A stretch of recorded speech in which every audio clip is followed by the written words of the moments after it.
Hello, hello. Anybody home? Can you hear me? Can you see me? Say hi to me. Hello there, my friends. Good morning, good evening, good afternoon. good night, good whatever time you might be watching this stream. God is good all the time. Smile, say hi to people. Doesn't cost anything. Make somebody's day. Thank you so much for stopping by. The first thing to do if you are in the house is to let me know if you can hear me and you can see me. Everything is working good before we start, because sometimes I'll be talking to myself. The microphone is gone. It's too noisy. The background, the music, everything all over the place, and nobody's telling you. And until 20 minutes later, somebody said, "Hey, dude, the music is so loud, we can't hear you." I'm like, hey, we've been here for 20 minutes. Why nobody said it? So if you're in the building, you can tell us if everything is working from your location. And we're here for the people. That's why the link is always provided for everybody to call. You know, so feel free to click on that link and call us. The Premier League, almost 6 days away, okay? So get ready, because this weekend, the Community Shield, and then next week, the Premier League.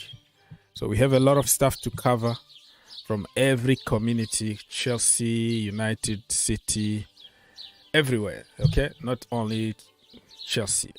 We want to talk about every single community. So in the meantime, I'll be checking on some random news on social media while I'm waiting for you to click on that link and call. All right? Don't be shy. Don't be afraid. This is the channel for the people. And the people have the voice here. All right. Good. Okay. A lot of stuff happening in the Chelsea community. Surprise, surprise. Again, out of the blue, we signed another wonder kid from Brazil. I was like, what? What are we doing? You know? Very good prospect for the future. But I think Chelsea fans now want to see Caicedo. A DM. That's what people have been saying. You get a DM and the rest is going to be a bonus. And now that they got the goalkeeper also is a good thing, you know. Robert Sanchez. So this is my page here on social media. Twitter, Instagram, TikTok, Facebook. You can just find me, the same name, Green Turf. Green Turf is also a YouTube channel, just in case you didn't know. We have another big channel. Bigger than this, for sure. That you can go there and watch videos every single day. So let's follow each other on social media, because I always follow people back. Okay, so Michael Olise is the latest news in the Chelsea community. Oh, it was there 50 minutes ago, because apparently Chelsea made an offer and less than his release clause. His release clause is about 35 million. Why Chelsea are playing games, I don't know. If you want this player and the price is right, that is the same range of price that we're getting players from France. From Brazil, we are getting them between 15 and 20 million. From France, we are getting them between 25, 35, and even 40, in that range. And this guy is from England. England tax should apply, and we should just give the money and then get the player. Nothing special. Pay the money.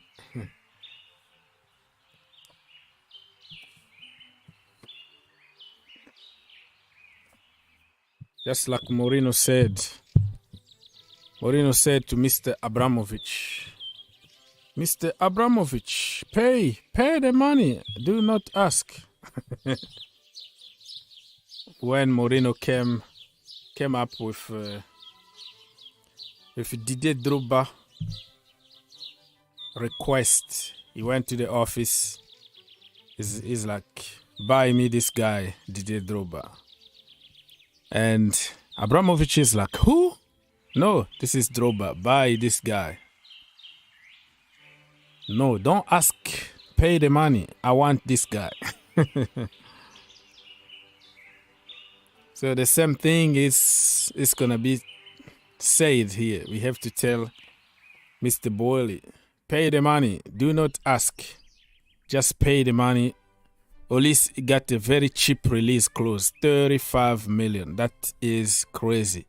Before Manchester City jump to the opportunity and get him, because they want him to replace Mahrez.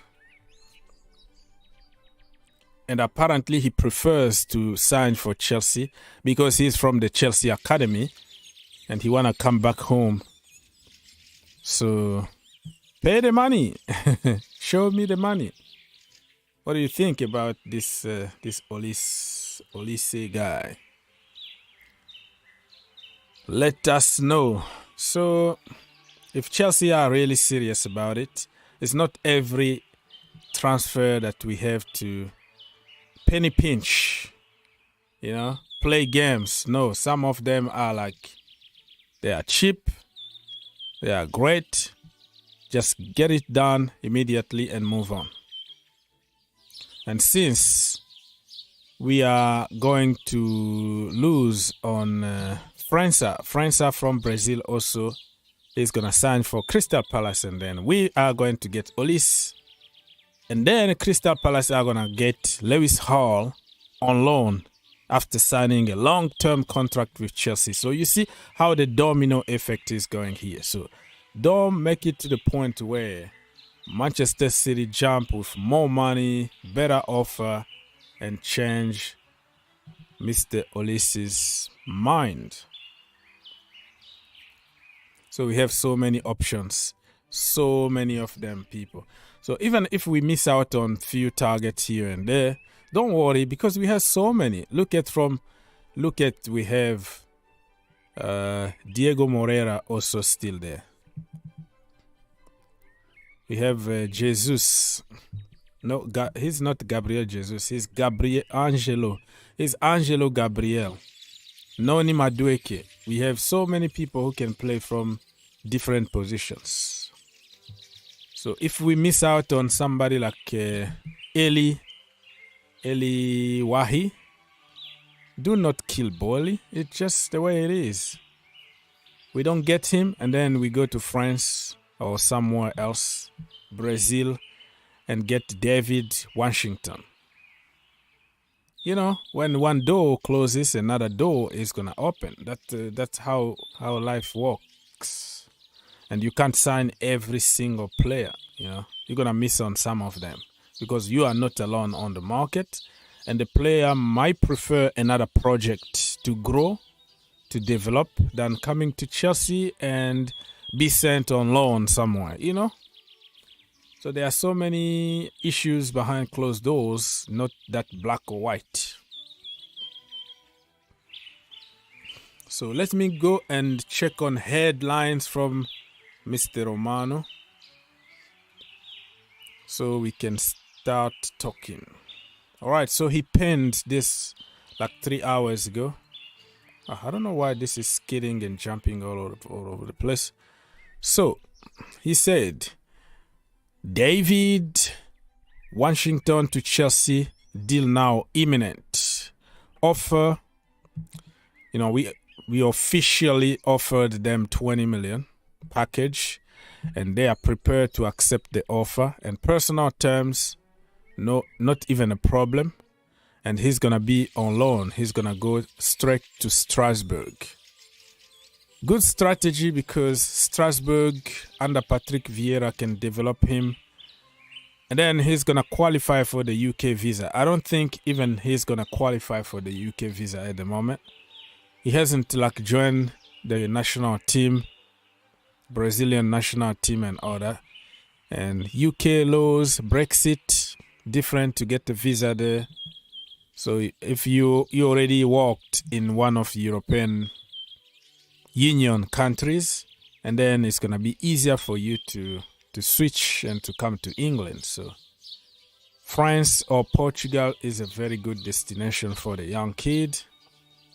So depend on your development, you might join Chelsea Football Club next season. And we're going to continue buying clubs. After Strasbourg, it's going to be another club in Portugal, probably in Italy somewhere. So we're going to have many, many places to start sending them to develop.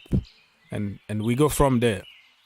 If you do good over there, you have a chance to come and play for the almighty Blues. Or if you don't do good and then you're going to continue there, and then we might even sell you and get profit. You know what I mean? So people, listen, I'm here for the people. And that's why the link is always provided for you to call. And then come through and tell us what you think about what is happening. So let's move from Mr. Fabrizio Romano slowly and surely. Another news about Chelsea is about Crystal Palace are closing in on Lewis Hall. Loan deal with Chelsea. Talks are at advanced stages, almost agreed. Final details being discussed. Hall expected to extend his contract at Chelsea before leaving, as reported by somebody. So, make sure that Crystal Palace don't take us in hostage, just like Brighton tried to do to us, which is try to influence our players to sign for them. So Chelsea need to make sure long-term contract, no buy option, no nothing. And if we find a way to sell Cucurella next season, we know already that we have Lewis Hall. So, yeah, Cucurella is blocking the way to him and also to Jan Madsen. But Jan Madsen can play from different positions. That's why he might stay. But for Lewis Hall, it's a lot of competition from his place. From the left-hand side or from the midfield, it's packed at the moment. But the kid got a great future at Chelsea Football Club. I have no doubt about it. But at some point, we have to let certain players go. We have no choice but to let them go. You can't really keep 50 players in one team. Okay, so I understand that. I would like to keep him, but you have to check from different perspectives to say he's going to be there and play probably with the academy again. His level is not the level of academy anymore. He's too good to be in the academy, and he's too good to be on the bench, in my opinion. This stage of his development, he needs to play week in, week out. Let's hope that Roy Hodgson is going to give him enough playing time, because sometimes when you go on loan, yeah, that team trying to push their own kid, and you got to, to the rhythm of being on a bench, and only when they need you, they put you there, and then it's going to be like a worst loan ever. So I hope that now we can start putting some clause on the loan saying, if you don't play a certain amount of games until January, not even games, put minute. Because they might just give you 5 minutes here, 10 minutes there. You put the amount of minutes he needs to play until January. If he doesn't play those minutes, you recall the player. Because if you say you're going to play 10 games before January, and then if you play 5 minutes, that is, they count it as a game. That's how statistics work. You play 5 minutes or you played one game. No. Just let's put it in minutes. How many minutes you're going to be on the pitch. Okay? And the second part of the season, to avoid all that, you can sign another contract saying, okay, the second part of the season, since January until May, if he doesn't play this amount of minutes, and then you're gonna pay extra money for his loan fee. You know, those kind of contracts are going to allow players on loan to have playing time. That is the whole deal that you send people on loan, especially for young players. For grown up, you understand, it's different. Jamal. Yes. Hello? Wait. Give me a second. Let me fix my audio from StreamYard. It's not your fault, it's my fault. Okay, let's go, Mohammed. Yes. Let's go. Okay. First, I want to talk about Caicedo and us preparing a 90 million bid and already being prepared to be rejected, which for me is actually insane. Like, 90 million is way more than enough for Caicedo, and to just already being prepared to reject it is very disrespectful in my opinion. So I mean, it's not confirmed he's gonna get rejected, but I think that's them just trying to stick with their £100 million price. Yeah, that's what I heard. I heard that they are prepared already to reject it. So what the point even of submitted that bid? Yeah, I don't know. Like, maybe I'm saying, like, if we do an 85 million bid plus 10 million add-ons, I think that should be our final offer. It's in between what we want and what Brighton want, and if they reject that, then we should walk away. Yeah, I mean, I'm sick and tired of Brighton in this point. Like, they are taking us like little kids. They know that they have the power, they have the player, and we are desperate. And that's why I'm been asking for us to go for our plan B and plan C and then just leave them there. Try to walk from the deal to force also the player to put some pressure. And, you know, Caicedo really is learning the hard way. You know, in January, he changed his agent in order to force the move. And then the new agency that he signed with, they negotiated another deal with Brighton. But here's the trick. We're going to let you go if a good offer comes. Oh, all right, we're going to increase your money.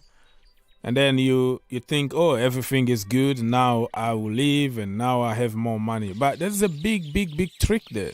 They trapped you on not putting the amount. Now, what if a good amount for them is 100 million or 150 and nobody want to pay that? That is stuck just like hurricane. So you can't really accept those verbal agreement, gentleman agreement. Oh, I will let you go. No, you have to put it on paper, just like Alexis McAllister did. When he signed his contract, he's like, hey, listen, man, I want to move. If a bigger club come calling, you have to put a release clause. And it was very cheap, 35 million. That's what Moises Caicedo and his new agent had to do back then. But they were blinded by the money and by, you know, by good talks, and they sugarcoat him, and then they knew exactly what they were going to do. So I agree with what you're saying. Like other clubs can value like at 60 to 70 million, while they value like at 110 million or 120 million. So then it'll be very hard to negotiate. Instead, you should put it like a release clause, so like they know like what all the clubs will try to like pay. Yeah, they should have put something there, some amount, or said between such and such bracket, you let me go. But they didn't put anything. That bracket could mean 1 billion, okay? 200 million, I'll let you go. And Brighton got the right to say, yeah, this is not a good offer for us. We promise to let you go if a good offer comes for you, but this is not, in our valuation, this is not a good offer. There is nothing you can do about it. So at some point he might have to push a little bit. I don't want to go there for him to put like a transfer request or stuff, because I don't like it when people do for Chelsea. So I'm not going to encourage anybody to do, but at some point, I mean, listen, if he doesn't get this move and Manchester United don't come for him, or Arsenal or other teams, he might not even find a bigger club anymore, because believe me, in January, we will find out more and more DM around the world that are going to do good and ready on the market. Next summer, you're going to have also more on the market. Like every single window, you are going to find the shining light from somewhere. So, Alvarez last season, Chelsea wanted to buy him. No, Edson Alvarez. 50 million to Ajax, and then they refused the last minute because it was too late for them to replace him, and they've already sold so many players, so they didn't want to sell him anymore. Look at him this season. And then we forgot him. We forgot completely, and then we went for Ugarte, we went for Enzo Fernandez. Now we are going for Moises Caicedo. So when your time is gone, it's gone. So next season, next year, we're going to have so many DM also who are going to be pushing on the market. And then you might even not make a move that you wanted. And you might get injured. And then your career is going to end up in a very, very low level. But you had a chance to sign for the almighty Blues. Edson Alvarez now is going to West Ham. Look at the level from Chelsea to West Ham. I still think it's a good move for Edson Alvarez because, I mean, he's going to West Ham, which does have European football, and also, he's going to be in a team where he won't have that much expectation, even though he is going to replace Declan Rice, which that does carry a lot of weight. Yeah. But still not that much expectation, unless you come to Chelsea, where everyone demands you to be, every game 10 out of 10, basically. Yeah. It's a good move for him, but looking back, probably he will regret for not forcing his way out. Remember Anthony at Manchester United? He had to call Romano, he had to force his way out, ditch trainings to force his way. And he signed for Manchester United. In terms of, yes, it's a good move for him going to West Ham, but you're not going to get the same prestige as playing for Chelsea. Not the same money. We are not in the same league, even though they're going to be in Europe and we are not. Everybody knows our value, and everybody knows that this is just a small period of time we're going to be without European football. We are bigger without Europe. So he knows it, and I think looking back, he will be like, man, I made a huge mistake. All right. I have a question. Yes, sir. If we get the players we want, we just need 2 more signings right now, like Caicedo and maybe an hybrid right winger to big competition for Madueke. If we do this, do you think we can challenge for the league? Pochettino said yes, so I'm not going to say the opposite. Remember, every single press conference he's repeating that, yeah, we are Chelsea. The culture here is about to win. We're gonna try to win the Premier League. He was asked the last press conference, he said clearly yes. He doesn't want to give any excuse. But I think he's trying just to send a strong message that I'm not going to take a no for an answer, just to encourage them, just to set up some goals. But in reality, we just got a brand new team. We're not going to perform in the same level as City, Arsenal, and even Liverpool because they've been together for years.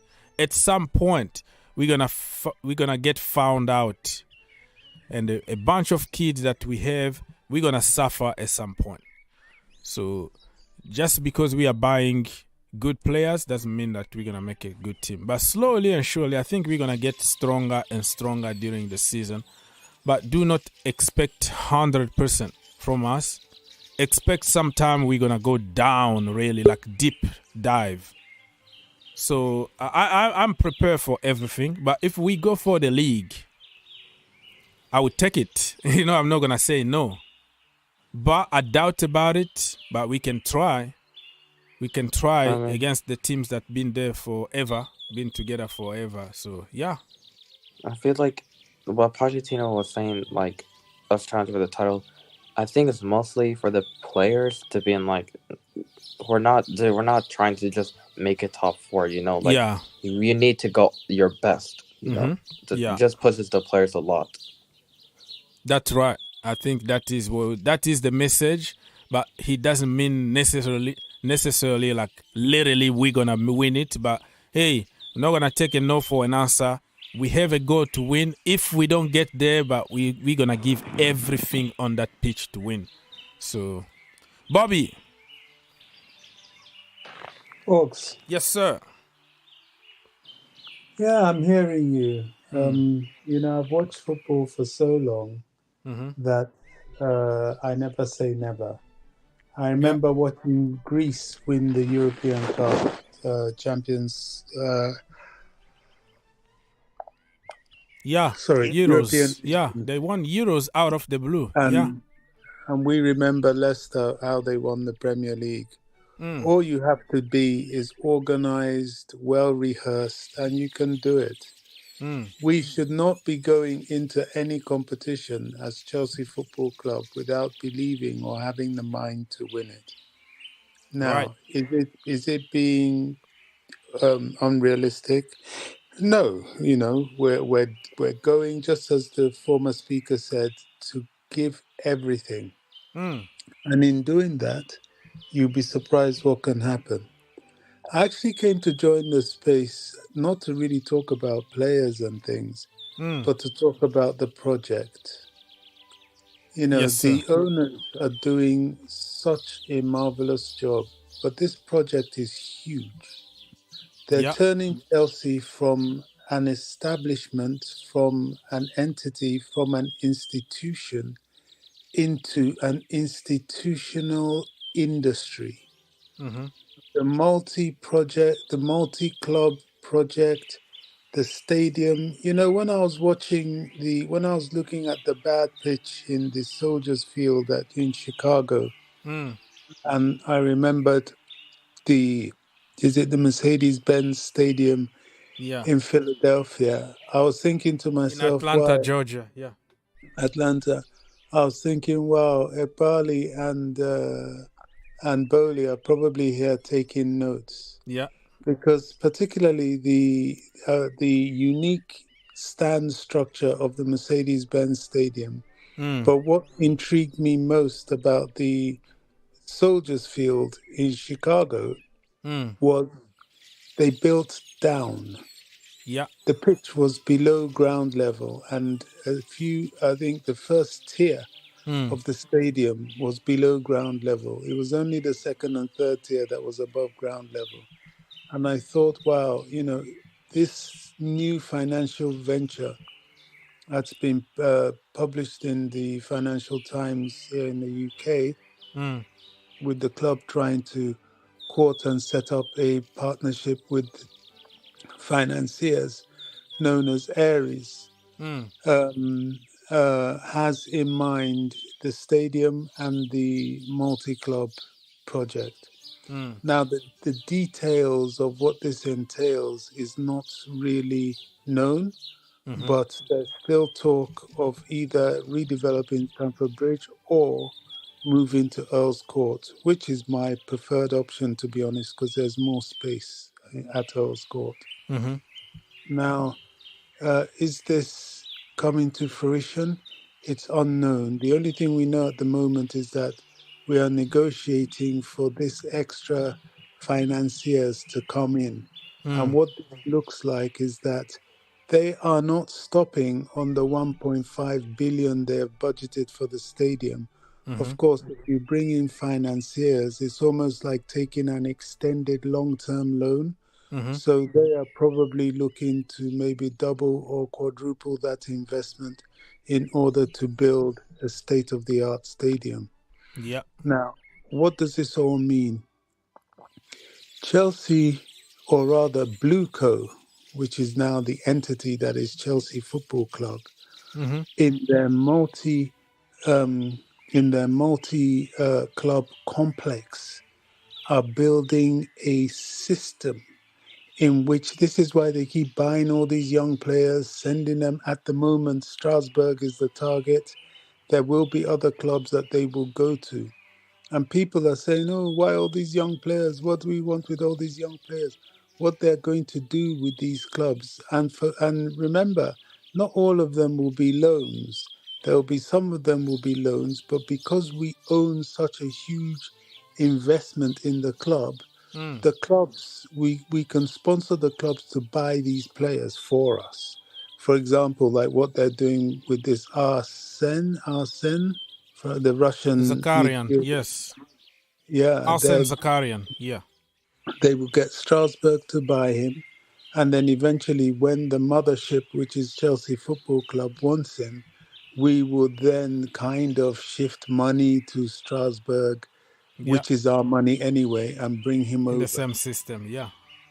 So the multi-complex is in purchasing these players, in loaning these players, and indeed some of them will be for turnover. Yeah, You of will get course. them, develop them, and sell Sell them them for profits, um, yeah. for profits. This is what and it then becomes an extended arm of the academy. The academy is not just Cobham. The academy will include different tiers of age group which transcend into the other clubs. Yeah, These people have a plan that is massive. They are I going to agree. turn this club into something that has never been seen before. You watch, I agree. Blueco is just getting started. Of course, they have to ensure the success of the first team, which is Chelsea Football Club, the mothership in which everything turns to, but their planning, the financing, and everything in and around it is real. Yeah, And the next project, they're trying to sort out the first team quickly so they can focus on the stadium project. I think fans should be quietly excited by what's going on at Chelsea. I agree with you, my brother. Mark, are you there? Mark, Yeah, unmute I'm here. yourself. Hello. Oh, yes, sir. Let's go. Already.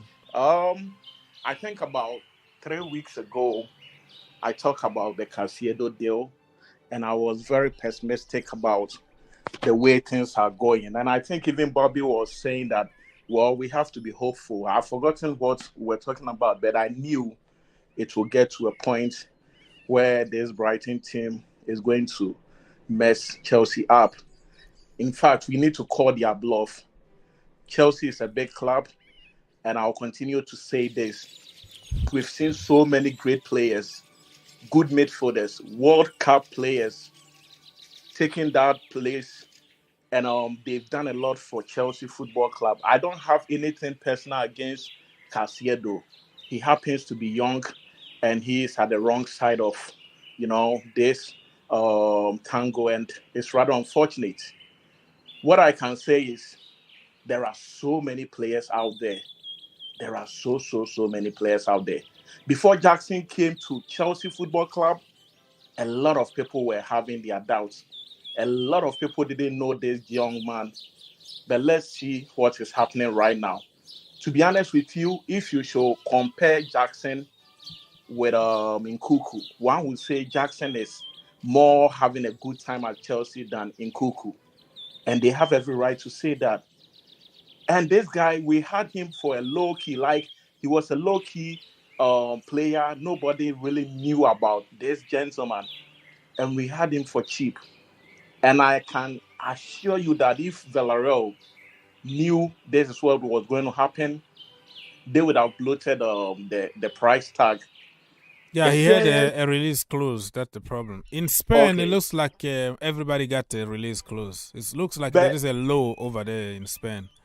oh, okay. And Yeah. I think FIFA and UEFA should set up and discuss some of these transfer, dealings. Look at the Saudis, the way they are destroying the football. I think it's their time, and they are getting all the good players out there. Our own William will soon join the Saudi League. So it will get to a time where if you don't have enough money and you are not a big club, it's unlikely for you to get the best player onto Therefore, your you have to side. be very good with your scouting and your development. You Yeah, but detect them at the end young, of the and day, you at know. the end of the day, you go fishing, and what happens next after 2 years? If they are able to make the name for themselves, they are likely going to leave. And at a point in time, if we are not taking care of some of these dealings, there wouldn't be any experienced player in the European, leagues. Because if the age is getting closer to his retirement, he will obviously think that I have to go to Saudi Arabia and make some money. It's rather unfortunate. I think UEFA, what they can do is, if you buy a player, let's say 4 million, and after 2 years you are evaluating it, they shouldn't let you go beyond board. Like they should just regulate it in a way that there will be a meaningful price. If you have Caicedo for the like last 2 years, he was 4 million. How on earth you want to price like you want to put 100 million tag on the young man?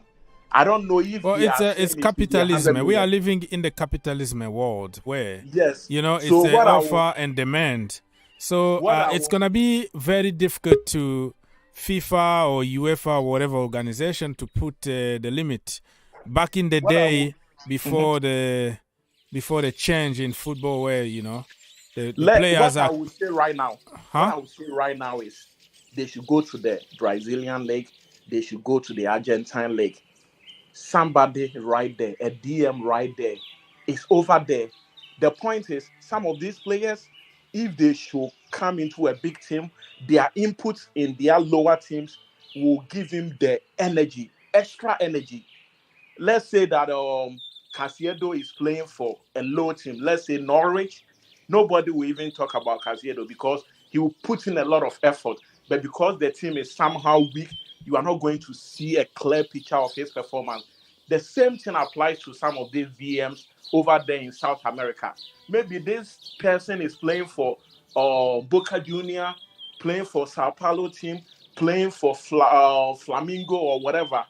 But because it's not an elite team, you might not see a lot of his energy or his input. So But the what are you moment you complaining bring, about? Like, I'm a little bit lost here. They have the what I'm trying to regulations and say law. is Yeah, they should go go to straight to the the lower, point. Yeah. they should go to the lower legs.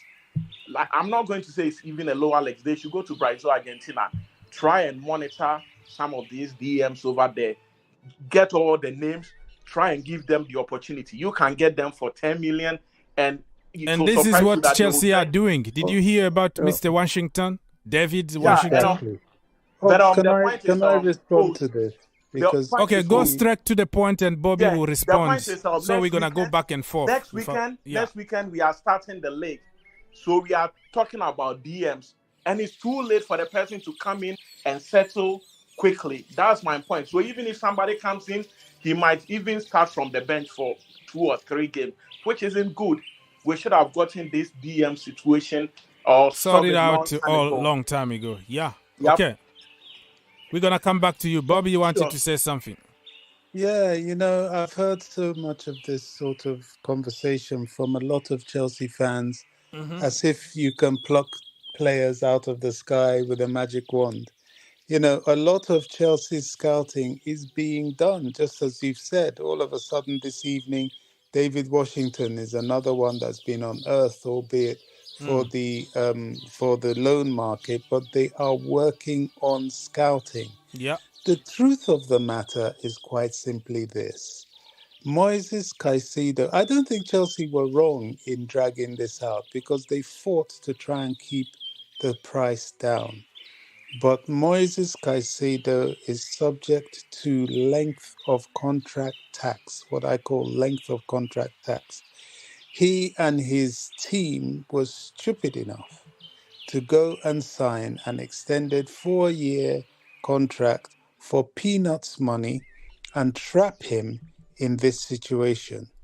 Now, Brighton, who are well within their rights, have looked at the market, seen how Arsenal went and dropped 105 million for Declan Rice, seen, Enzo went for 106 million. Right, we're going to pin 100 million on this guy simply because we can, and nobody, including the guy, can do anything about it. The truth of the matter is that in this current point in time, there is nobody out there that suits the club and suits the bill more than Caicedo for Chelsea. This is just the reality. There's no magic player that we're suddenly going to go and scout. These things don't just happen. This guy plays in the Premier League. He is inflated, but sometimes in life, you have to go and get what you want. This is what super clubs do. This is what people like Real Madrid do, Bayern, all of them. Chelsea have done exceptional business this transfer window. We've bought players on the cheap, like you mentioned, Nicholas Jackson. We've got the likes of Santos, Angelo, Moriera. We've really done very, very well. But there's always going to be that one instance where you're going to spend money on a player. And thank God we have the deep pockets to be able to do it. Look, the conclusion to this is coming soon. And I just think, look, we're just going to have to pay the money and take him. We fought the good fight. We've tried to do it at 60, then 70, then 80. Now, I think upwards of 90, and they'll say, okay. And we just take him and go. People are going to complain, you spend money on this, you spend money on that. It is what it is. Sometimes you have to spend the money. It's the end that justifies the means. And indications that this is coming to an end is the fact that the Robert Sanchez deal shows we're still in communication, good communication with Brighton. And this new thing that's come out about the extra financiers, Aries, and the targeting of the stadium. So they really want to sort out the first team.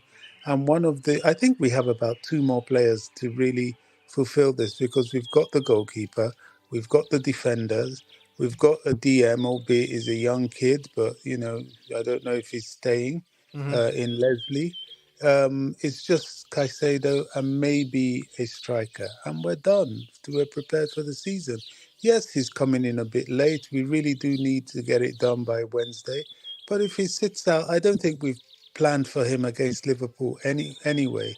But if he sits out the Liverpool game and joins by West Ham, fine, it's all good. So I think we just have to accept the reality of the situation. Thank God we're able to pay the 100 million. And we just do it, get our player, and get on with our season. Yeah, even today I follow Pep Guardiola press conference, and he said that City are suffering from City tax. That's what he called it, which is 15 to 20 million extra money every time we go knock a door. I'm like, that's been Chelsea in Chelsea for years. Like when you go knock a door, you're at Chelsea, and then the price literally double. Welcome to our world.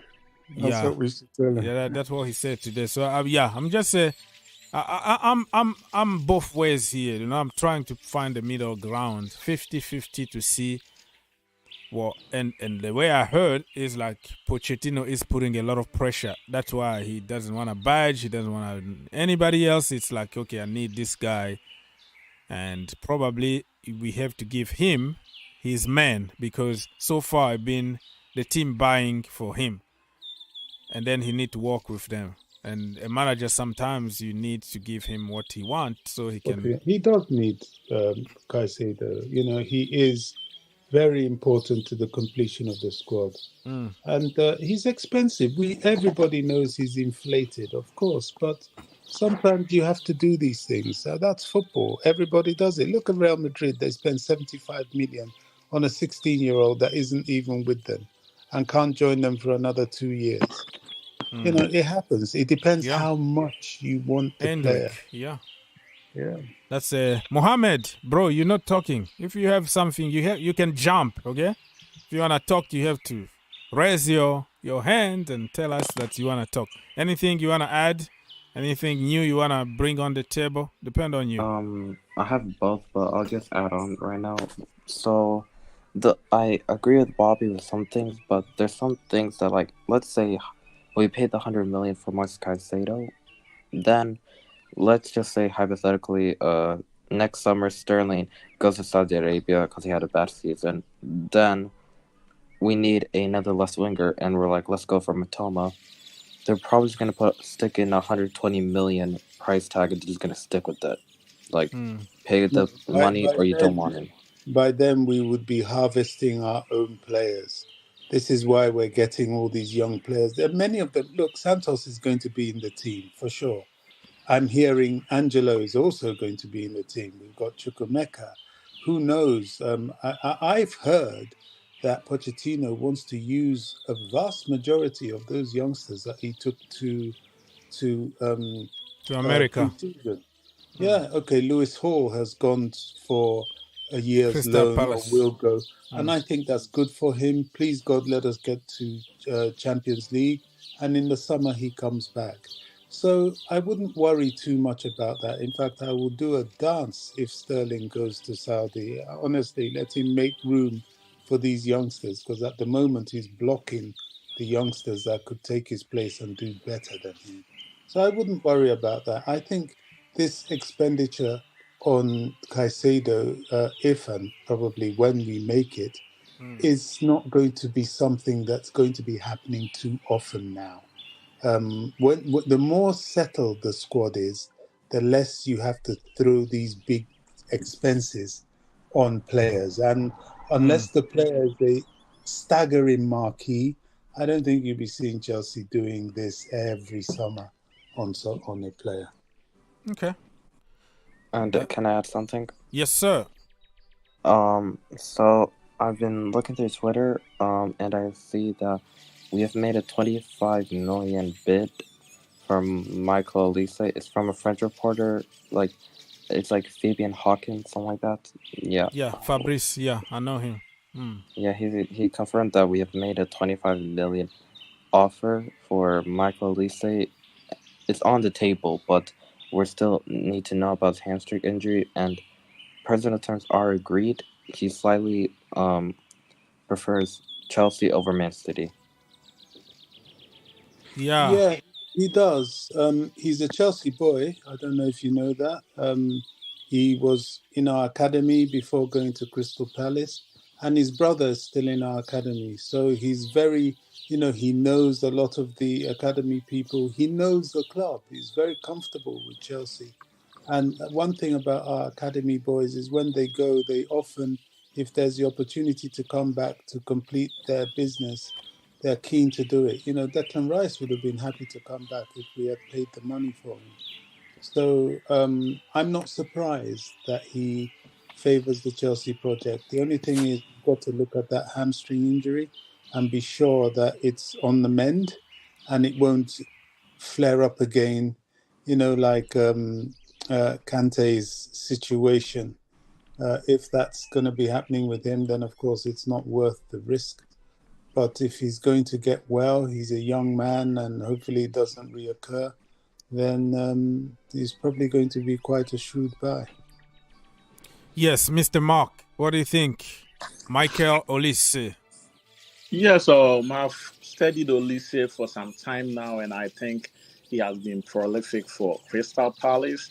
And if we should get him pairing with Jackson, that would be awesome. Like my choice was Kudus, because I know somebody will say, "Oh, because you're from Ghana, probably you favored Kudus." But I think Kudus is a complete player who can do a lot. But if we should get Molise, I guess he is also going to do well. And it all started at Cobham, so his homecoming, and I guess when he has that blood in him, he's going to fight for the badge, and it will be a good signing. So I guess they could just give a try, and it's not going to What be has that happened expensive. to the Kudus deal anyway? It suddenly just went quiet. What's going He's on? Because injured he's also at the moment.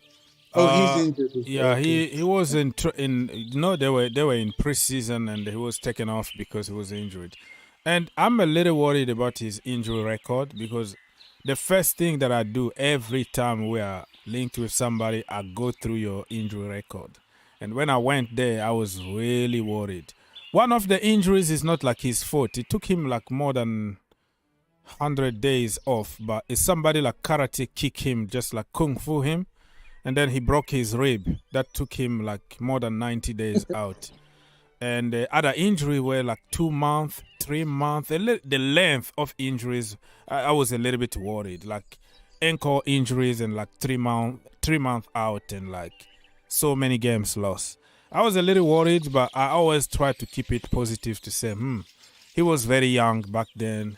He can improve, Medicine is improving now as a day, but it looks like it's getting worse at Chelsea. So I try to find positive, but he also isn't one of those people that I'm always worried. Even Nkunku, I'm not saying I don't want anybody to interpret here that I have an agenda or something, but this is me. Okay, that's how I see things. I see the injuries and I'm cautious. I don't go just to the bandwagon immediately because it might end up in tears, just like Wesley Fofana. So it can improve, and our medical departments need to improve. Jesus, what's going on? Yeah, the medical team. I don't know why Chelsea medical team. I don't know. Maybe it's not their fault, but it seems like we've not been lucky over the past years. Every time we seem to lose our key players during the league season, and it affects us so much. So if there is something they can really do, or they should have maybe some rehabilitation program for some of these players, so that they will be able to fight some of these injuries. Because if you look at the past season, we were able to lose like Pulisic, Ziyech, a whole lot of them, and which to me it was rather unfortunate. So they need to look at the medical, aspect of our, camp. It's kind of appalling, and we can't continue to go on like that. Like right now, we're not going to have Nkuku at the beginning of the season. I don't know the extent of the injury, but I hope he Yeah, well, gets. they're still hoping. So far, it's been like speculations. People think, I think it might take only weeks instead of months. I think like people are thinking. But the way it's trending on social media, people make it sound like, he's going to be out only for a few weeks. That's it. But no, that was somebody thinking. Somebody like you and me. Nize Kinsella said that the people are confident that it's not going to be that bad. Just like Rhys James before the World Cup. People say, oh, no. When he got injured in Italy and it was, oh, no, it doesn't look bad. He was walking. He took the easy jet. It was among Chelsea fans on the plane. And then, he's good, man. It's going to be good. And the next thing he's out for 4 months. So at Chelsea Football Club, I don't agree. I don't buy to the idea of, because he was walking. That is just being positive, which is good always in life to be positive. But we learn from experience that a knock for Chelsea just means few months out for any player. But fingers crossed. I was so worried about Nkunku when we signed him because of his injury record with the French national team, with RB Leipzig. I want him. I'm just pointing out my concern because people always think that you complain too much, you analyze too much, let it go, pay the money, get him. But if you analyze things before they happen, it might save you a lot of money and frustration. So Mohamed, 25 million, and Olis got 35 million release clause. Why are we penny pinching here? If Manchester City comes, pays the money, they're gonna get him. If is Chelsea really want him, why are we doing this to ourselves? I think we're trying to get the best deal as we can, because I feel like if we're doing this, that means we really think that Michael Olise is very committed to Chelsea. Because if he wasn't really that committed to Chelsea, I think we would just pay the release clause anyways. But I think we're trying to pay at least money as possible. But I just feel like with Michael Olise, 35 million is a bargain because he's such a great player. Yeah. Hopefully his hamstring won't be that bad, and he can maybe play against West Ham. Play against West Ham? Oh, for the game? I don't know. He's been out for a long period of time. Just don't expect him to come back and then start playing immediately. I think probably after the first international break, because I hate international breaks. Like the league just started and then bam, the players goes on international break. Who created that stupid international break, man? Anyways, but let's wait and see. For me, there are certain players that if you want them, you pay the money, not like pay 100 million for for Caicedo, of course, but Olise is still in the price range that Boli is comfortable paying. If you look at everybody that we get from France is between 25 to 35 or even 40. Olise is English, French, whatever you want to put him there. But what I'm trying to say is he looks like he's in the range of, you pay and then you move on to another target. I don't know about anybody else, but I think this deal. And Kudus, apparently he will prefer to go to Arsenal, but that could be just a banter from Arsenal fans because they want to make themselves feel good that they beat Chelsea on Kudus, but we're not even forcing anything in this moment. I think Chelsea are focused on specific top target, and then after that, if it doesn't work out, they can go for other target. So Arsenal fans, all right, anybody that want to bring anything on the table, feel free to do so, because I am here for the people.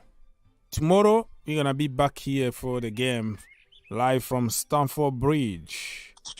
Game for Ukraine. Chenchenko is going to be there. Kanu is going to be there. Michael Essien. All the big names, all the big stars are going to be there. So be there here in the channel. We're going to have a lot of fun. We're going to raise some fund. I already have my money. I already have $1,000 to give for the cause. Like we're going to just give. It's not coming to me. It's going to be an account. Special account that goes to Ukrainian kids who are trying to build a school there. So I'm gonna give that money just to encourage anybody else. If you have $1, you have 50 cents, you wanna help the kid build a school, you can do it. So you don't just call people to do something without doing anything yourself, So I'm gonna show an example and then push people to click on the link and then go there directly, give them something. It's no politics. It's just kids. It's our kids need to go to school. All right. So last time before we ended the show, our game against Dortmund, I brought in some issue, and I guess most of the panelists were coming for my neck, and that was a real thing that I was thinking about. I'm talking about going into next season. And we shouldn't expect too much. We should just minimize the expectations so that it will take everybody surprised by the time we reach the spring, season. Because as it stands right now, I still stand on the analysis. We have a chance in the top 6, but as to whether we can enter top 4, I'm not quite sure yet, because this is a new team. Although we've won a lot of games during this preseason, and it's a good thing. But if you look at all the teams, they revamped the squad the likes of Aston Villa, Newcastle are all trying to come into the top four. We also have the traditional top four: Man City, Chelsea, Arsenal's, Manchester United. They are all around Liverpool. So when I was raising that kind of argument, I was surprised that people thought, well, we can win the league easily. I will be so glad if we can win the league for the first time in many years. But looking at it right now, we shouldn't put too much pressure on the boys. We should let them relax and see if we can outwit most of our, rival I don't teams. think relax is the right word for The word, Chelsea. but let me say, yeah.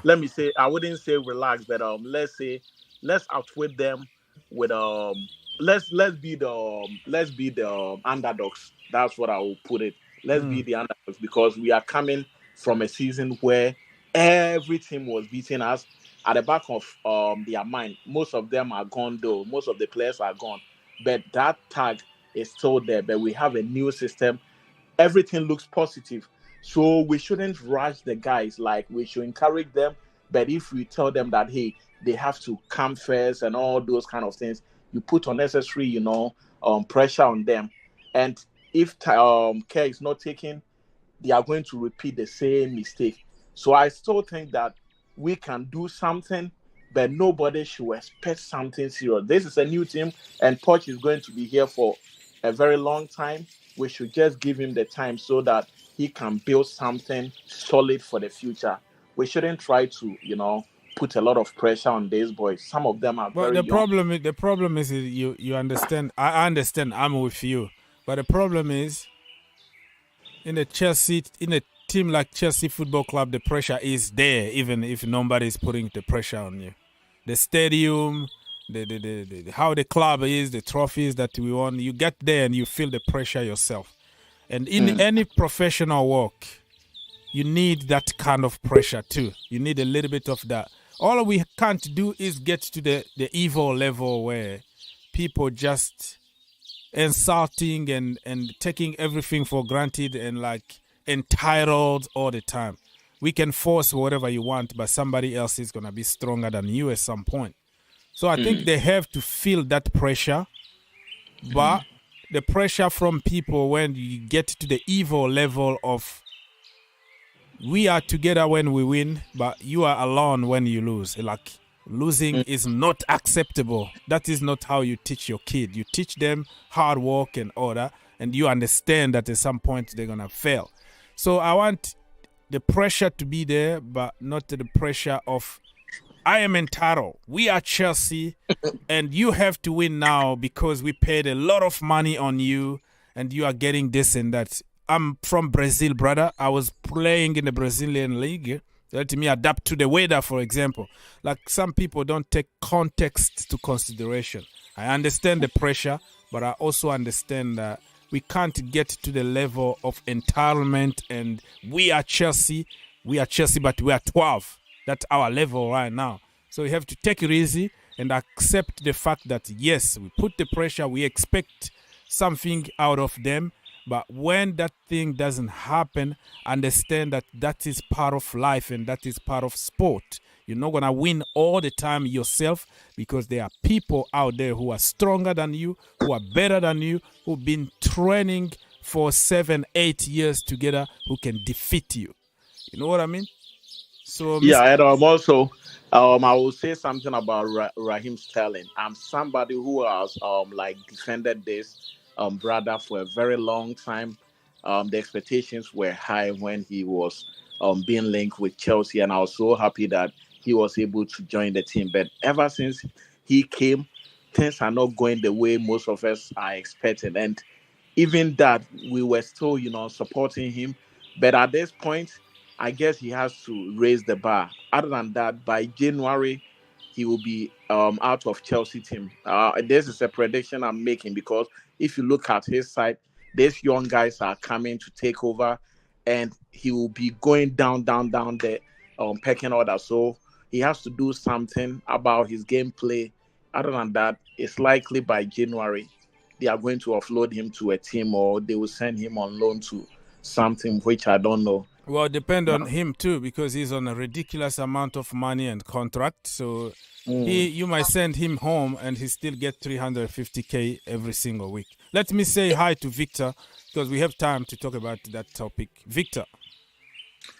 Hey, brother, everybody, big up, big up. I was listening to it in the background while I was doing some work, but now I felt like chipping in because our last brother was lowering our expectations again for the year. And you yourself said a minute ago that Sterling is on a huge wage, so we should have raised our expectation. And if you step back for a minute, the entire club is on a huge wage. And it just takes 2 or 3 losses, and we will be back here and talking about the fact that we need more of a win. And if that is our expectation, and you are able to put together a few wins, then you are in the conversation already as to finishing top 4 or at least even getting closer. It's about setting the expectation because of the investment. Now, I know that if people say, when I say that, people are like, the fact that you put a lot of money in does not mean that we are going to win. Of course, a lot of other clubs are at least as competitive or maybe have more money than us, i.e. Newcastle and the rest. But that is also why they are also expected to win. So if we are in the game, it's not about top 6. We are setting our sights so low. We are just lowering the bar. And if we do that, these boys will feel like, okay, a few losses here and there will be fine because we are expected to be in a top 6 or top 8 or whatever it is and not top 4 or at least even shoot for the title itself. So in a nutshell, anytime I hear, and of course, every Chelsea fan is entitled to their opinion, but as a fan and as somebody who knows the business of this thing, with these kinds of investment, not that other teams have not invested. I remember when I said that last time, somebody retorted that and said, oh, other teams invest too, but it's the level, it's the totality of investment and the caliber of the team. And you can be a team that is winning Champions League 2 years prior, and now you are wallowing in the 8th and 10th position of the league in your domestic league. It's unacceptable. So we are all saying, oh, go out there, spend 85, 90, north of 90, maybe even for Caicedo. What does that entail? It means that Caicedo has to come in there and be almost like a panacea in our midfield. It means something. You don't put that kind of money on the table and say that when they come in, well, they need time to gel. Fine. There have been teams that have gelled within weeks and months because they were professional footballers. And look, what is his name? Messi. Look at what he's doing down south in America here. He's one man in the team and they have not lost since. No, fine. You will say he's Messi. But that is what you expect great footballers to do for a team. And if you are able to cobble together a few of them, not 1, not 2, but 3, even if they are young, all these great players we talk about, they were great when they were young, i.e. Mbappe, i.e. Haaland, Messi and the rest. They were all great. Haaland is what, 20, 21? They're all, if you were good enough, you don't need to be in a team for 5 years before we can see results. And if we set up the expectation now, then next year, they will even be better. But if it is that low, 8, 10th against 6 is our expectation as Chelsea, when the investment has not gone away. And the problem, I got your point. I don't want to cut you, but I want to add something. The point with high expectations now especially in the social media generation world that we are living, is becoming like an excuse for people to get more evil, like to be more angry. It looks like we are all struggling with our lives, but it's like this is an opportunity for people just to get even mad and get on people and just destroy the entire world. Like, you don't understand the level of evil and frustration and threatening and getting on people's families and making theories and narrative that is going to bring just because we lost a game of football. And like I said, if we have a budget of 500, another team got 500. We all have the same budget. We all go to the same market. We got the same kind of players. It's going to come down to the coaching, the training, and also individual quality and how long it takes every individual to perform to the higher level. So it looks like we are just talking in general just because Messi was amazing at 16. Every 16 years old needs to be in that level. We are not created equally. We have different genes. That's why you have some people, they don't get injured at all. And some people are like, you just push him around, he's out for 4 months. The build of, glasses or something. So those little details about individual, about the way you were created, about the coaching, about the sleeping habit, about those little things are going to play. So it became more an excuse on social media of people to come here and feel entitled and make him feel good about him being evil because we are Chelsea. We spend a lot of money. We deserve to do this.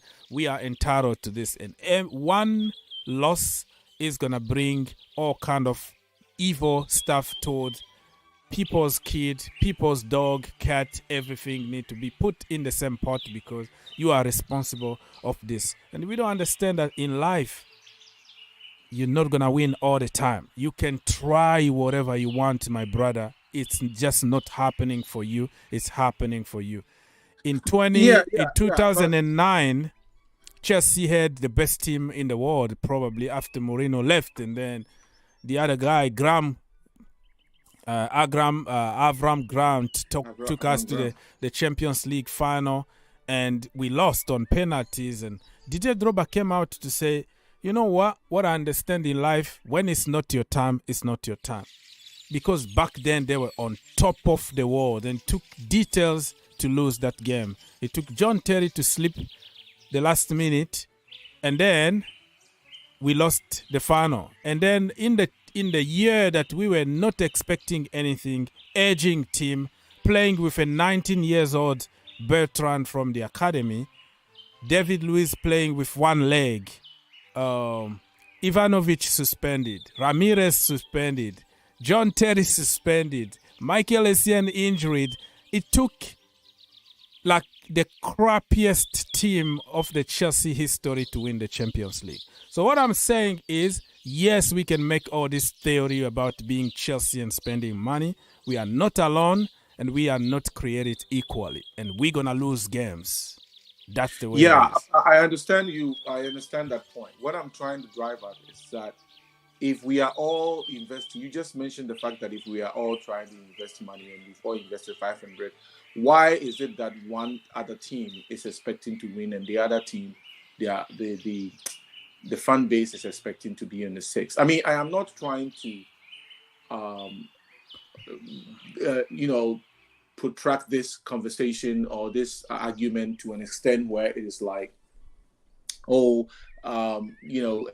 somebody has to be first and somebody has to be second. If you are second, it is the luck of the draw, whatever it is, you put an effort. No, it's business. It's results-based business. And when you invest, you want some kind of rewards for that, return on your investment. Exactly. So you put in the necessary tools, the necessary components of your investment to make sure you're successful. A good coach, like you yourself said, players that are very driven and have something to prove, and they go out there and they perform. There have been occasions where teams came from nowhere, i.e. Leicester, and they didn't have any of these things. Those things happen like once every decade. But it does happen. I mean, one will even argue that Arsenal was not expected at all to do as well last season, based on the season before. So it is happening all the time. But they've been together for 5 years. They've been building for 5 years. Being together is fine. I am just saying that some people, coaches of national teams, are able to bring players from, they know each other, but they have not played for a long time. And they put them together for 6 weeks and they go out there and they win tournaments. And so you have to understand that it is possible. There is a reason why there's preseason. There's a reason why you invest in a great coach. There's a reason why you have all these boys that come in. That is their job. You don't bring people out there and say, oh, you are a CEO. The first 2-3 years, we don't need you to perform. No, you have to set expectation, and that is their job. These things that makes a team work and win championships is somebody's job.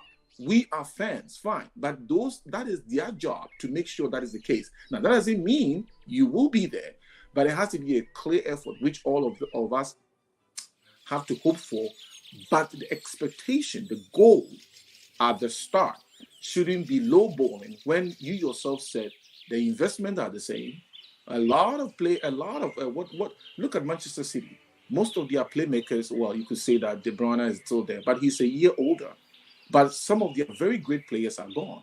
Yet people pencil them in as winners of this championship already. Why?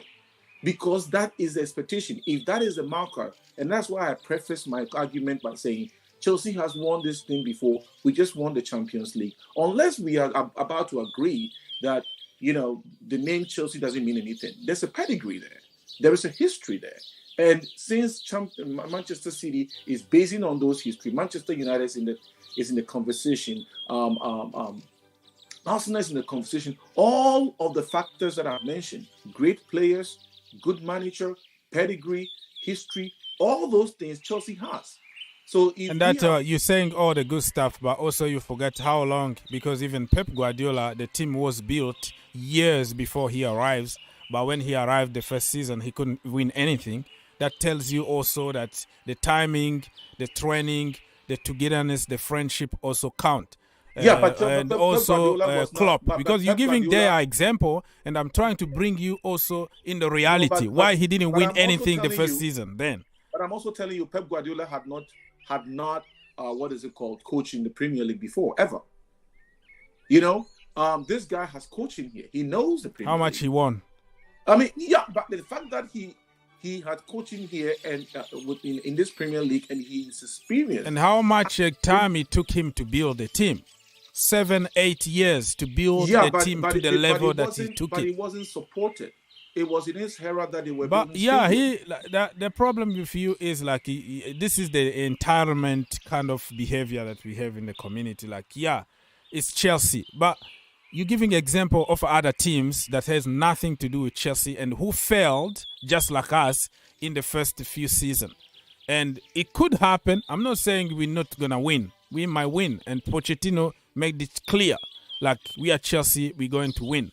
But the reality on the pitch is different, because the reality somebody who been training for a marathon for 6 months and you just come for a week and then pretend to beat him, it's just not happening. It might happen in the Mickey Mouse world, in the boom, zombie apocalypse one time you win a title. But in real life of me and you living, we go to work every single day. It takes time. It takes time to get to your office and deal with the traffic. It takes time to find out that shortcut to your house. It takes time, everything. You're saying all the good stuff, but the conclusion is you compare us with the project that is already in the latest stage. They are already in the peak of delivering, and you're comparing just because we are Chelsea and just because Leicester City did it one time, we are entitled, we have to do it because we have the history and the pedigree. Zero even player from the Champions League that you're mentioning here. A bunch of players, kid from all over the world, and you expect them all of a sudden to, I don't know. I gave you an extreme example in Leicester, and I could just go on tier by tier by tier examples of teams that had least expectations and they came in and they did well, and they didn't have any of the resources that I've mentioned or we have all talked about. I am not saying that they have to go out there and win every day. That is not the reality. Even City lost in the beginning of the season last year many times. Not many times, but a few times. But every loss was a pain, because they have set a standard. We have and to the get standard to the point. was set for 8 years. But they've been together for years is important. I have not debated that argument. You saying that they are being together, that is one of the few ingredients that you need. to be able to be successful in football games or football matches. What does a coach do when they are out, when they are leaving the locker room? Coach doesn't play. So if you say that I say all the nice words, yes, that matters. Our expectations come from our head through words to our players.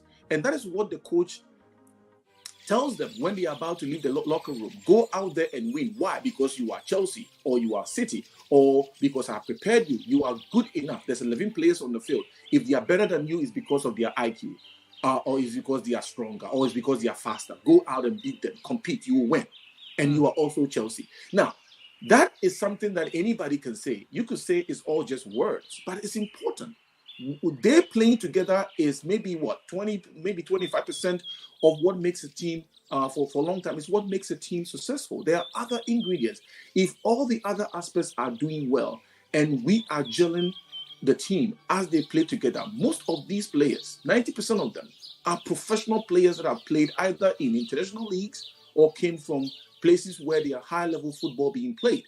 And so I am not saying that playing together for a long time and having telepathy and knowing that when you put in the pass, the other person will be there because you play with them for a long time doesn't matter. It matters. But that is also the reason why I'm saying that maybe not winning the thing, but if you aim at winning it, then every loss is analyzed by even the players. Why did we lose? You know what I mean? This is what the game is about. We are or should be as good as them.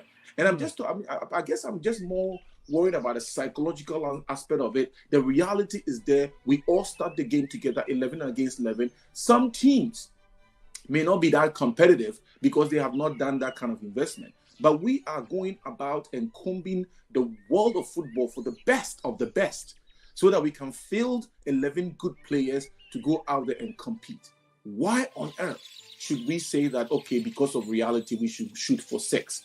When you nobody say that. Nobody say that. Nobody really. I don't remember. No, are you saying that you? I didn't say that. I didn't say that. Don't put word in my mouth. I didn't say that. I would take it. We can fight. We can win. But I'm not gonna set up. Yeah. And say that that's where we should say we will win. And then if we don't win, we will be still close to winning. No, we can. I can say we will. I'm not God to know what's gonna happen. I'm experienced enough in this, and I played in a low level, but I played football in a good level. Paid all my college by playing football. I understand certain things because of what is happening. The reality on that pitch is different than what we see from TV. So I'm not going to say we will, but I say we can try. We will push until the end. But until the end, you can push. You can be determined to beat the big show. And then he's bigger than you, and he's going to just slap you in your face. And then you just broken to pieces because he's bigger than you. He's better than you. He's been training more than you. That's the reality that I want you to understand. That there is a reason why there are levels. Even if you come to the MLS, there is a certain level, and you go to the Premier League. When Arsenal or Manchester United come here, and then they play against like all-star, and they destroy them like 5. There are reality. There are levels. There are different kind of training.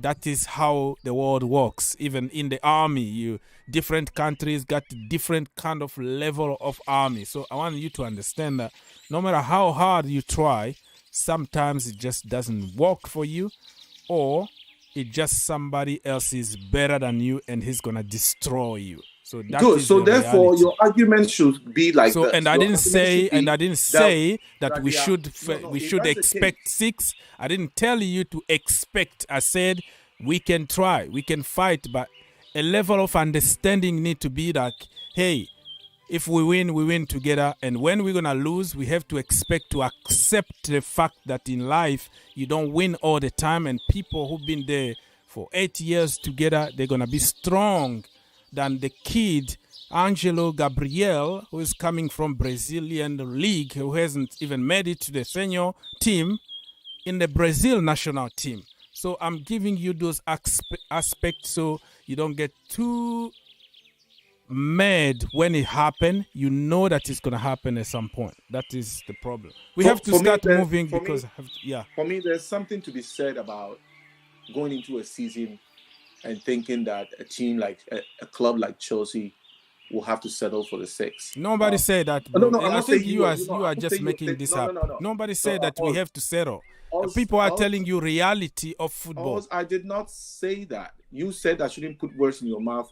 Don't put some in mine. I'm just saying the expectation of others, which I have heard, maybe not even here on this channel, but I've heard it several times. And even the argument that compelled me to call in today, because that was the intention, was that our expectations should be lowered because we just put together a team. And I'm like, not really. I mean, almost everything else that these other teams that are expected to be above us have this bona fide natural entitlement to be above us, have not done anything else we haven't done except the argument that you keep positing that we have not played together for a long time. Fine, I'll grant you that, which is very, very important ingredient of a winning team. But I'm saying that there are teams that have not played together and they still do very well because of the high expectations. And I am not saying that if we lose a game, it's good to have high expectations so that maybe the higher your expectations, the tougher it is to take the disappointment when you do lose, because you have high expectations. But I'll rather live like that, and that is this is based on all opinions. I mean, 4 of us on here on the panel right now may have different attitude towards it. I'm just expressing my opinion, and if it influence people's thinking, fine. If it doesn't matter. But I'm just saying that there's something to be said for a team like a club like Chelsea to go into the Premier League with a high expectation to win the entire thing. Because if we do that, regardless of how green and new and fresh or whatever you call it of the players that we put together, if we go in like that, then it means that next year we have nowhere to go but challenge for the entire thing, if not this year. If we don't do that, then we are beginning to be a mid-tier team. Right now, we're jumping from 12. It's either we go further up, or we fight for relegation, where we belong, or we will go down to 15, 16. Now, believe me, bro. Believe me. Some of the reality that you have to understand is nobody wanna lose in this life. No matter what competition, even in school, nobody will say I'm going to fail. People spend the entire night studying, watching videos, trying all they can, and they arrive in the day of exam and they forgot everything. And no team in the world will start a game and say, "Oh I'm 6, I'm okay with that. I'm going to lose against Chelsea or against Manchester City." Everybody come with a strategy, a plan to beat the opponent, but the reality on the pitch is gonna be different based on many elements of the game that people. Okay, we're gonna have to move now because we've been talking about the Premier League. So to finish this video, because I have another long show tomorrow Saturday, so I have to cut this very, very shortly so I can relax and prepare for tomorrow's show. I'm going to, if you are watching on YouTube, I'm gonna pull something on the screen. The expectation, because we've been talking about expectations here. Let's play a little game, and then we're gonna leave after that little game. Let's predict. Probably it's gonna be too much to predict 1 from 20. It's gonna take too much time. So we're gonna predict, let's say, top 10. So the 10 other teams, we're gonna forget about them. So since Mr. Victor is he wants us to fight, so we're gonna start by him. And what is your prediction for the Premier League next season?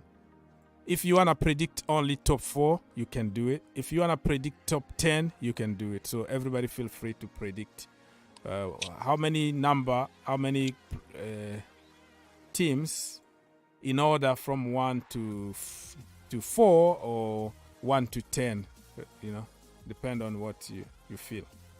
I think if you thank you for giving me the opportunity to go first. I think the other two Bobby and Mark probably deserve to go because I've been going back and forth with you. But if I'm to go first, this is what I'm going to do here. It depends on also getting maybe a couple more reinforcements, just like Pochettino said. If Caicedo comes in, that changes the trajectory a little bit for us in terms of, it helps a lot, especially in the midfield. If he doesn't come, fine. I am all about not spending a lot of money, because I would prefer to put Sanchez there and he turns out to be a 90 million pound player than to have a 90 million pound player who plays like a 60 million for us, because he's now in a tougher and a much more is expected of him in a tougher club. But we will go with this because it's interesting here. I'll put City first for me. City to win the league. To win the whole thing, yeah, I think so. I think their X factor is always the manager. There is something he says to his players or he does to his players. He gives them football IQ before they go on out there. I don't know what he does to these players, but all his players are smart and intelligent. And that is very, very good in football. Number 2 is going to be Manchester United for me. Manchester United, okay. Yeah. I believe this is the year that they probably will really toughen it up. 3 will be Liverpool. Number 3 is going to be Liverpool, okay.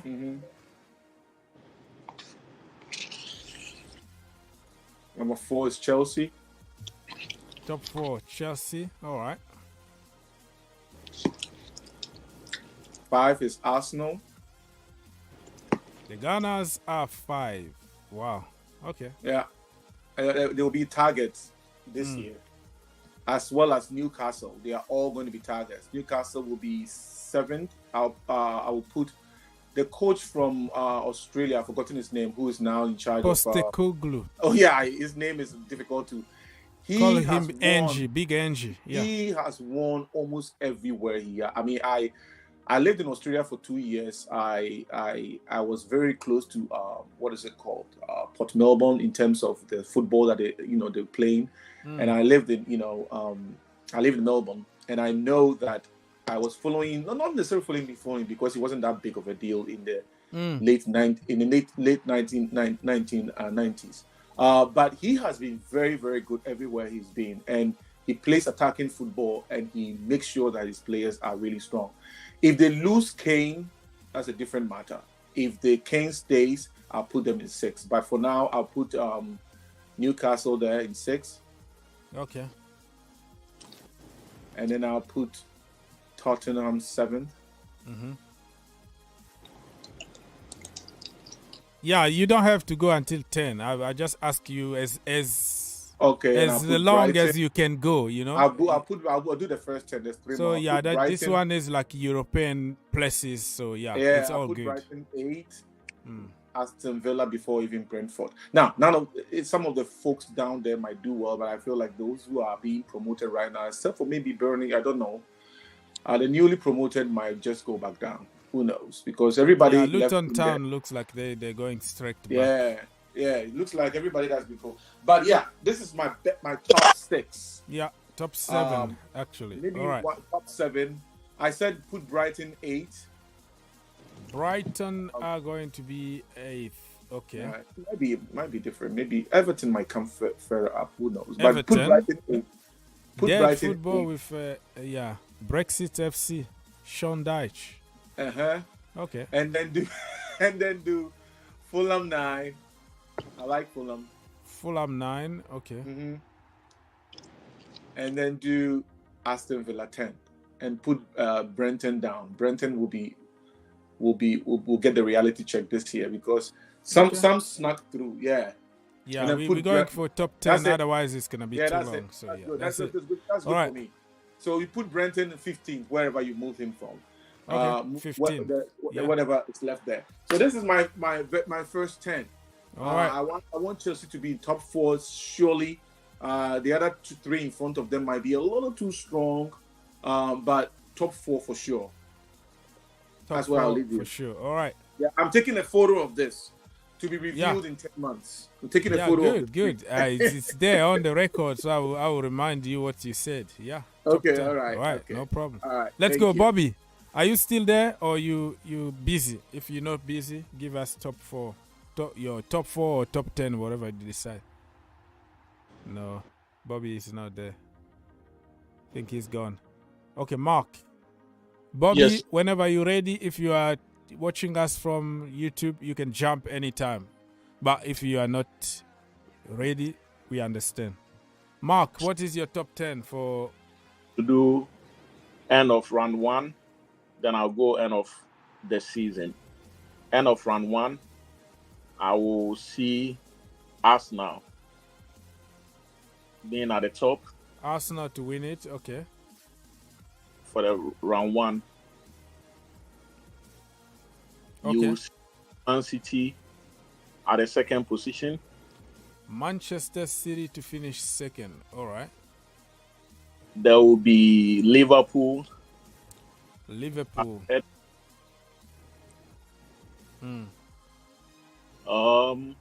Manchester United 4th. United 4th, okay. Chelsea 5.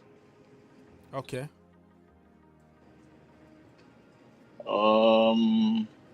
I expect West Ham to be 6. West Ham.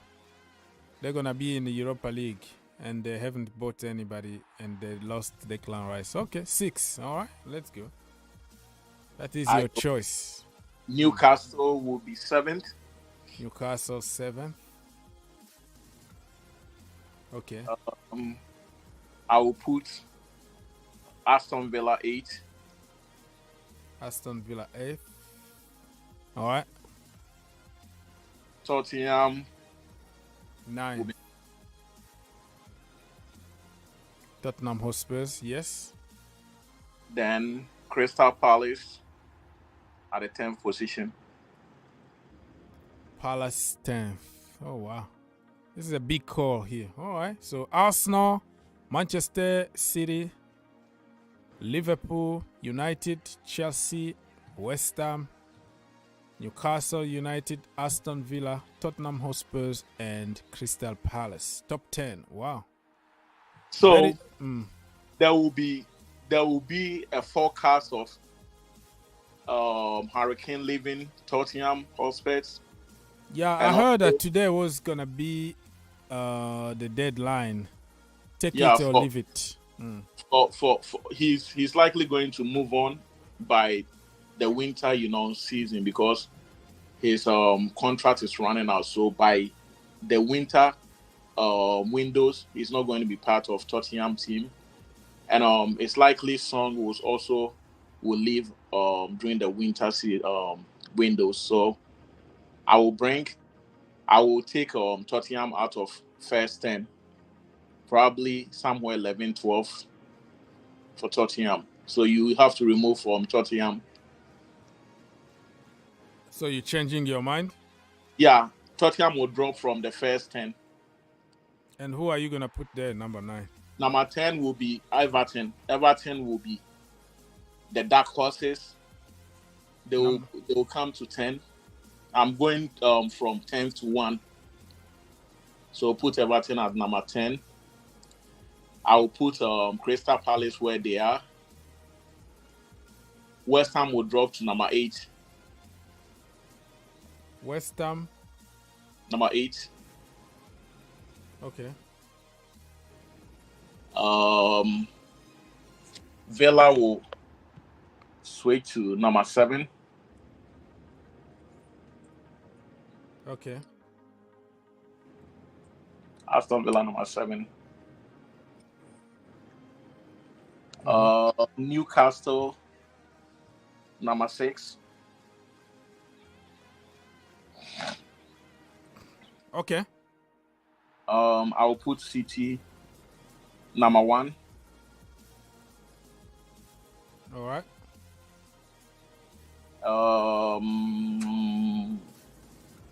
Liverpool number 2.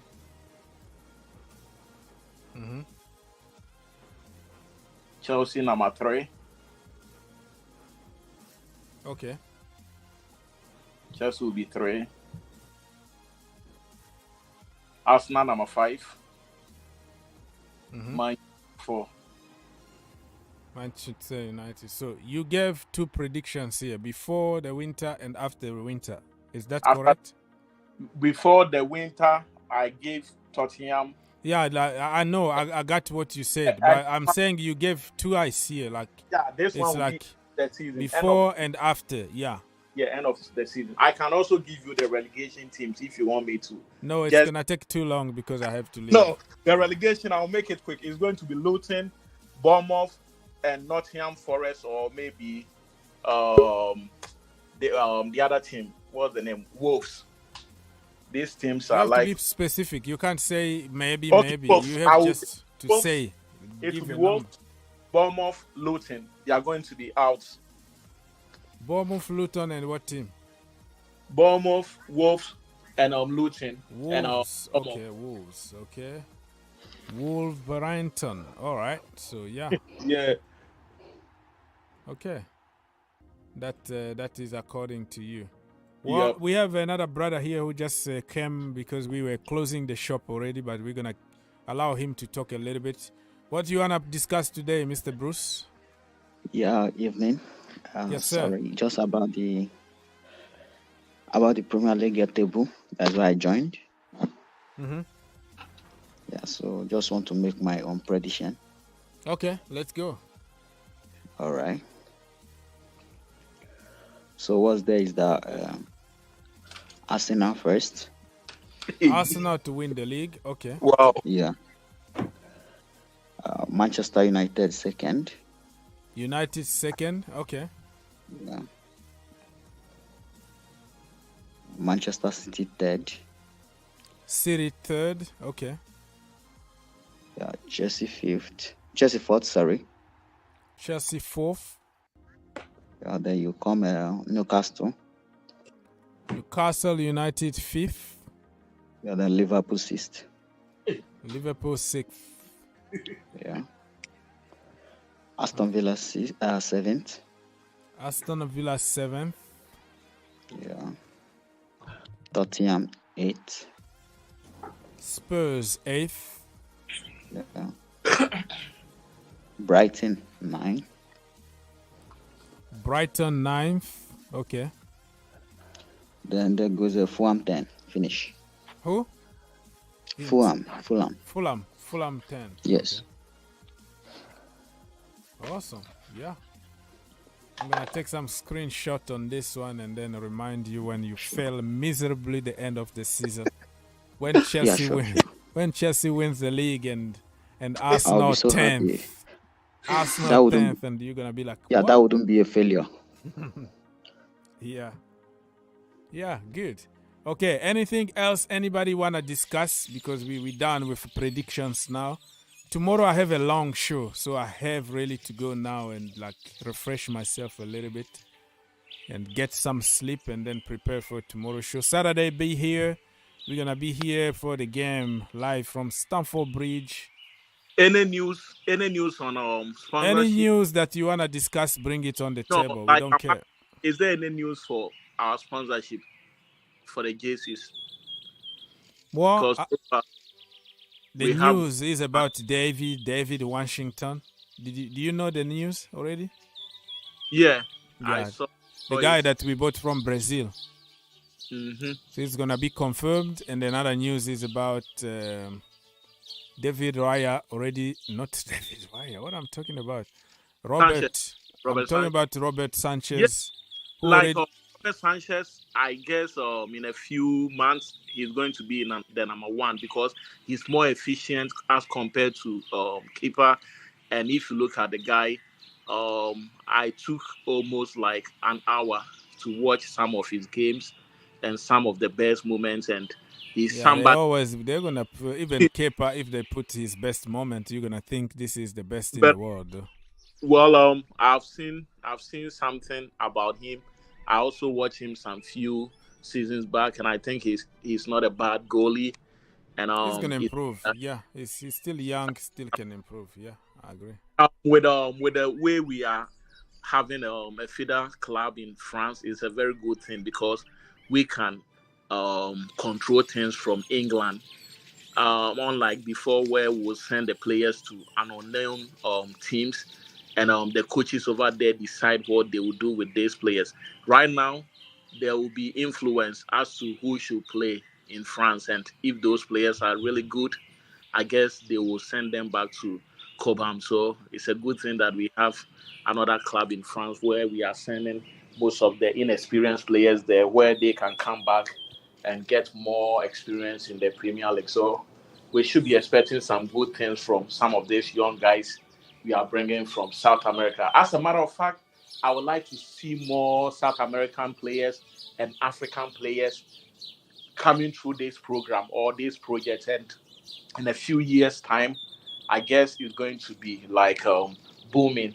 The only problem I have right now is you see Angelos, you see the Santos, you see all of those boys.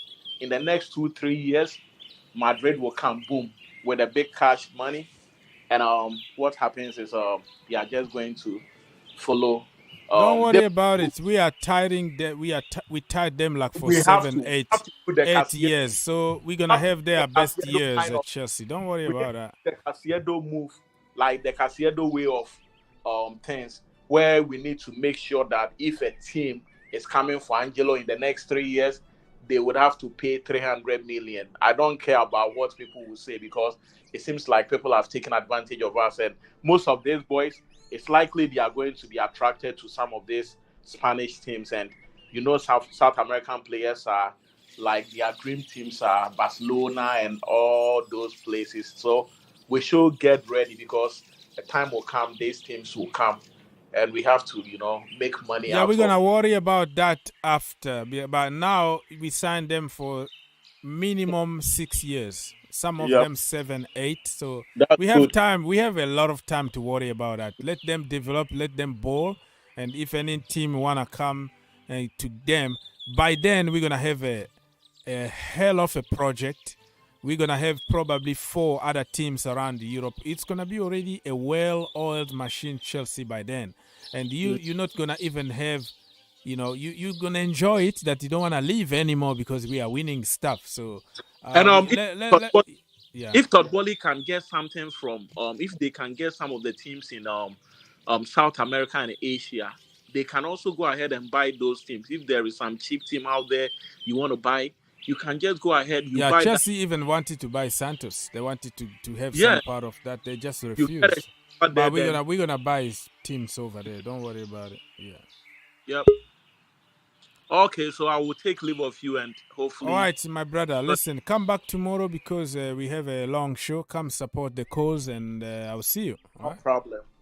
All right, Mark is gone, and I saw Henry tried to connect, but he just left. I wanted to give him like 5 minutes at the end, but he just left, so it's not my fault.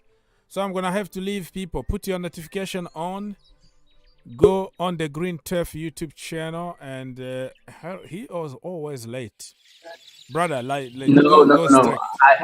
I just came to say hi, and I couldn't really join. The Blue Army won't let me, so I'll just to throw my support out there, and then I'll come back when you go live next. Yeah, tomorrow we're gonna be here. Thank you, much appreciated.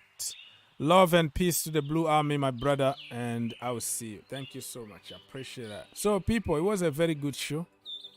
Come back tomorrow here. The more you like, the more people will join us. Thank you, my brother Miguel, who is a Santos, Alta Miguel, who is a Santos guy. He's really angry that Chelsea are getting Mr. Washington, and he said that Washington actually is better than Angelo Gabriel. That is a big claim, big claim. So let's wait and see what's gonna happen to that Washington guy, Deivid Washington. Wow, what a game! What a name! Like awesome name. David is just like spiritual name.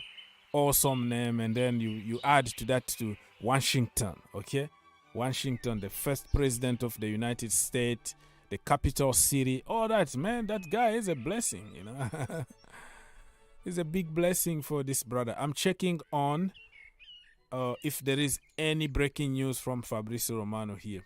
It's Rasmus Holland Day at Manchester United as planned and expected. Official announcement is going to be today, Saturday in your time overseas, but it's going to be tomorrow for me from here. Official announcement is going to be made at Old Trafford. Formal unveiling ahead of Lens game. So they have a game tomorrow against Lens. So they're going to unveil this brother here. And it's going to be a nightmare to compare him with Erling Haaland. Interesting to see what's going to happen here. And Lewis Hall, our own brother, is moving to Crystal Palace on loan, but he's going to sign a long-term contract before leaving. So he's going on loan. And Deivid Washington to Chelsea. Deal is imminent. He's in the final stages, so don't be surprised if tomorrow you got a here we go. 20 million for this 18 years old. And according to my brother Arthur, he said that he's even better than Angelo Gabriel.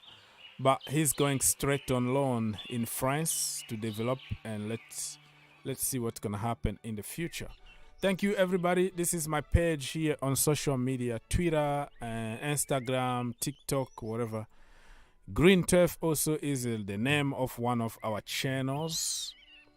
So go there and watch some more videos. God bless you. Come back tomorrow here and, let's have fun together. Thank you so much. Blessings.